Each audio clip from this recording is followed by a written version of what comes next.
Hello viewers, मैं पहले से भी अपने व्यूअर्स को, खास करके स्टूडेंट्स को मैं कहता रहा हूँ कि Canada is a dream destination. और यदि कनाडा में आप सेटल होना चाहते हैं तो सही तरीके से जाएं और लीगल तरीके से अपनी सेटलमेंट की प्रक्रिया को पूरा करने की कोशिश करें।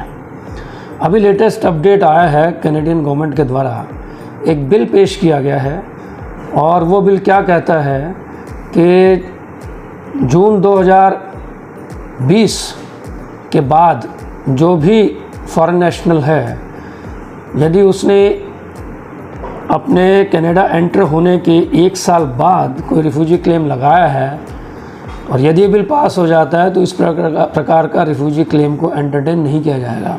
यानी उनका डिपोर्टेशन बिल्कुल तय है, उनको कनाडा छोड़ना पड़ सकता है।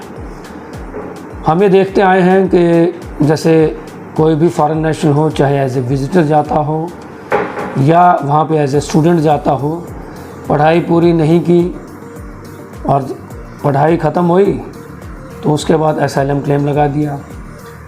पढ़ाई पूरी करने के बाद वर्क परमिट मिला तो जब देखा कि पॉइंट्स पूरे नहीं हो पा रहे तो रिफ्यूजी क्लेम लगा दिया।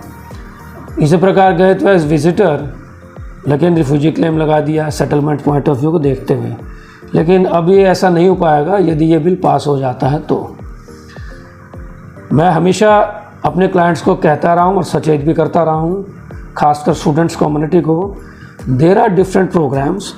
और यदि किसी स्टूडेंट्स के पॉइंट्स नहीं बन रहे हैं सो रूरल इमिग्रेशन पायलट प्रोजेक्ट्स भी हैं, PNP प्रोग्राम्स भी हैं, उनके थ्रू अप्लाई करते हुए अपने पॉइंट्स को आप बूस्टअप कर सकते हैं और अपनी PR को आप प्राप्त कर सकते हैं।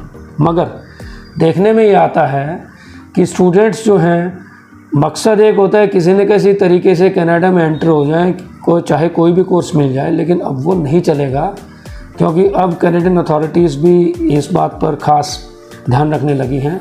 So what I want to say, और हम अपनी प्रीवियस वीडियोज़ में भी मैं कहता रहा हूँ कि always seek the services of A Canadian government licensed immigration consultant.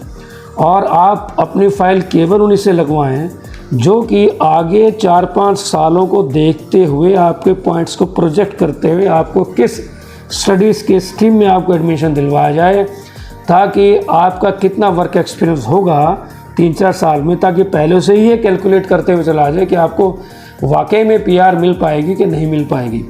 इस वीडियो बनाने का मकसद यही है कि beware of all these frauds, और अपनी फ़ाइल लगवाते समय पहले सुनिश्चित करें एडवांस में ही कि किस इमिग्रेशन प्रोग्राम के तहत आप आएंगे 3-4 साल में, आपका क्या प्रोजेक्शन रहेगा इमिग्रेशन पाथवे के अंतर्गत।